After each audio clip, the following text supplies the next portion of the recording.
Beautiful ಮುಖ. ಅವರು video ಮಾಡ್ತಾ ಇರೋ ಮುಖ ನೀವು ಇಡಬೇಕು. ಇನ್ನೊಂದ್ಸಲ ಇಡಿ. ಬಗ್ಗು ಮಾಡು. ಒಂದು ನಮತಾಮೋ ತನಮತಾಮೋ ಮಿಕ್ಷಮತಾಂ. ಈಗ ಅಕ್ಷತೆ ಎಲ್ಲ ಹಾಕಿ ದೇವಸತ್ವ ನಂಗೊಂದು ನೀವು ದೊಡ್ಡವರಲ್ಲ, ನಾವು ನೀವೇ ಆಶೀರ್ವಾದ ಮಾಡ್ತೀವಿ. ಹಿಂಗೆ ಇಟ್ಕೊ, ಹಿಂಗೆ ಇಟ್ಕೊ. ತಲೆ ಮೇಲೆ ಕೈ ನಾನು ಇಡಬೇಕು. ಇಡೋದನ್ನ ಹಿಂಗೆ ಇಟ್ಕೊ. ಹತ್ರ ಅವ್ರು ತೋರಿಸ್ತಾರೆ, ಹಿಂಗೆ ಇಟ್ಕೊ. ನಮ್ಮ ಅವ್ರಿಗೆ ನಾವು ತೋರಿಸ್ಬಿಟ್ರೆ ಕಾಣಂಗ್ ಮಾಡು. ನೋಡ್ರಿ ಇವ್ರಿಗೆ ಹೇಳ್ರು ಬೇಕು ಕೊಡೋದು ನೋಡಿ. ಕಾಣ್ತಾ ಇದೆಯಾ? ಹಾಂ ಬಿಟ್ರೆ ಕಾಣ್ತಾ ಇದೆಯಾ? ಅಕ್ಷತೆ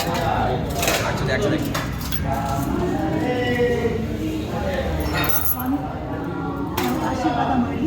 ಎಲ್ಲರಿಗೂ ಒಳ್ಳೆಯದಾಗಲಿ, ಎಲ್ಲವೂ ಒಳ್ಳೆಯದಾಗಲಿ. ಆ ಭಗವಂತನ ಆಶೀರ್ವಾದದಿಂದ ಸದಾ ನಿಮ್ಮ ಜೀವನ ಖುಷಿಯಾಗಿ. ಸ್ವಾಮಿ ಇರಿ, ನಂಗೊಂದು ಆಶೀರ್ವಾದ ಮಾಡಿಬಿಡಿ. ಹಾ, ದೇವತಾ ಅನುಗ್ರಹ ಸಿದ್ಧಿರಸ್ತು, ದೇವತಾ ಆಶೀರ್ವಾದ ಆರೋಗ್ಯ ಭಾಗ್ಯತಾ ಬಲ ಸಿದ್ಧಿರಸ್ತು. ಓಕೆ, ಒಂದಿಡಿ ಅಕ್ಕಿ ಹಾಕಿ. ಧನ ಕನಕ ಸಮೃದ್ಧಿರಸ್ತು. ಕೆ ಪ್ರಸಾದ